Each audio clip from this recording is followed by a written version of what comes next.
Alright, I'm still replying to Axiom TV, but I have some thoughts I wanted to get down in writing on YouTube before I...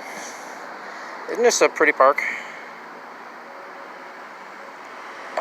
Before I read anymore, I did read the preface and forward, whatever, up until the very first section. I haven't read the first section yet. But you talk about objective truth and using objectivity, let's say, as a frame of reference or as a way of viewing reality to decide what's real and what's not, or what is reality, what's the meaning of the world and our existence in it, and so on and so forth. Yeah, if I might paraphrase you or assume, I guess, where you're going with what you've written.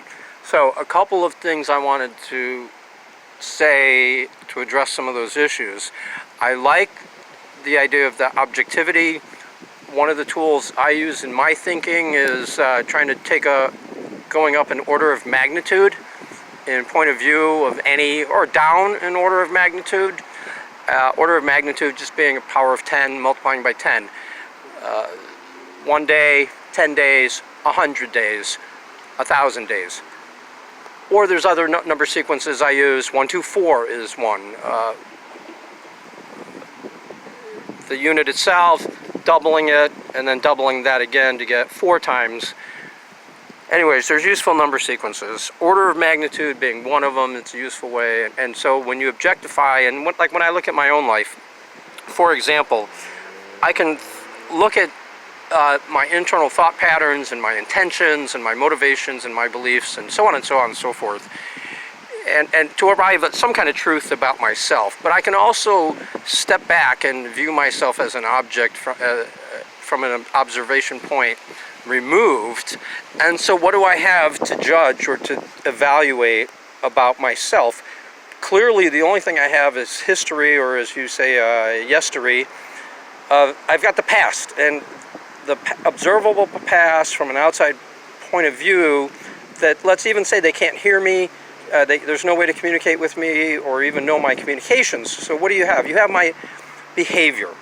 You have my physical location, whether I walked or rode in a car or rode a horse or rode a donkey, whether I ate, what I ate, when I ate, when I went to the bathroom, places I went, people that I spent time with or were in proximity to, or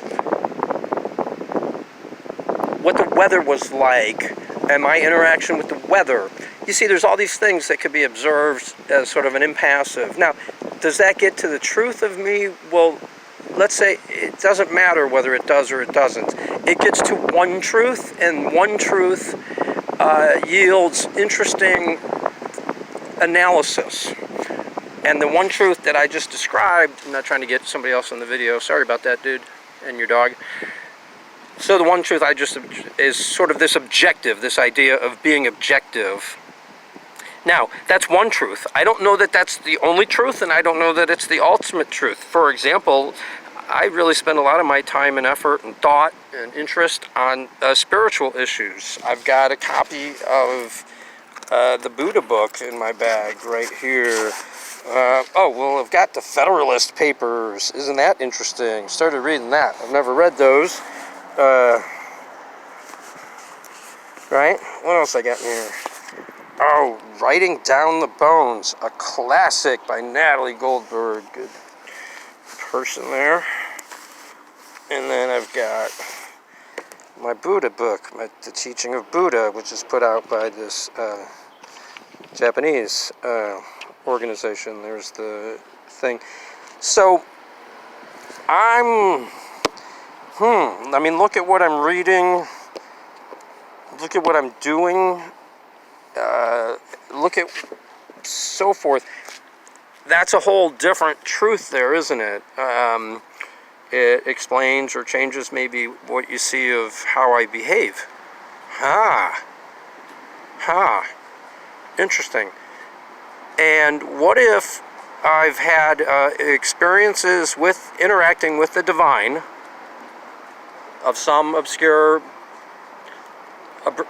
definition of divine. But let's say, you know, forces outside of the normal here and now, the normal physical, intellectual ramblings, even stoned, that I like to have. So let's just say I've had interactions with some other force in the universe that a lot of people would recognize if I call it divine or God, but that gets really baggage heavy quickly. And let's say that these interactions were of a qualitative difference such that I don't even really debate it or discuss it with hardly anybody. It is beyond, like, I know it to be true. I know these interactions and experiences to be true.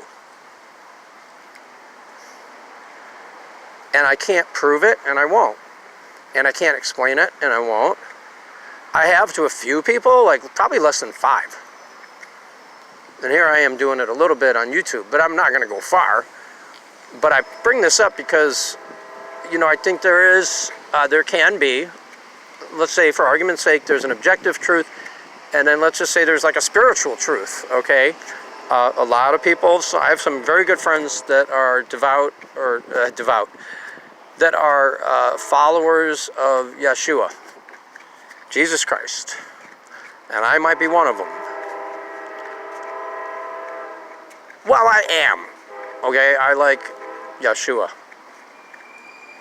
But I also believe that there's one supreme God, divine power that controls everything, and so therefore mine belief in the divine also includes the Buddha, the series of Buddhas, perhaps. I don't know, I'm still kind of reading about it, but I do a lot of Buddhist shit. And I've been to the American Buddhist meditation temple a couple of times now. I've hung out with a Buddhist monk and some other people. God, this is way too long of a video for just my short thoughts. So let's just leave it at that. I think the search for and use for an analysis and meta-analysis and orders of magnitude up and up and up and down and down and down on objective truth or objective reality even, let's say, or objectification of stuff is really, really good and useful. And then I'm also going to throw at you that it's going to be interesting when I read your stuff, because, you know, that dude that you probably originally came across my stuff, that Langdon or whatever, that I read his stuff. Everybody was waiting for his explanation of the world and everything. And it seemed to me that all he did was he came up with all this cool shit, like holograms and fractals and the world of, and language, and so on and so forth. And he just comes up with a list of all this cool shit. And then he says, now, if there is a God, and I believe there is, or I don't know if he proves it or not, but he says, you know, so there is a God. There's something about all of this stuff that in aggregate, that God has to be everything. So then, therefore, God has to be holographic, fractal, digital, you know, ad infinitum. Well, okay, I mean, that's kind of my belief system right now, too, but like putting it in words didn't explain a damn thing. Not in the way that I think he led people on, or, you know, that I thought it was going to be like, okay, man, this dude's really, you know, he's finally coming out with his paper. And I'm not trying to, like, bash the guy, you know, like, heartlessly, but, you know, if you put something out there for public debate, then that's what I'm doing. I'm debating it. And it's 9 minutes now. It's going to take forever to upload this damn thing to YouTube. I'm going to regret this. I'm going to stop this now. Oh, my God. Any second now. Let's go to 9:20, just because that's 4:20 somewhere. 17, 18, 19, 20. Bye.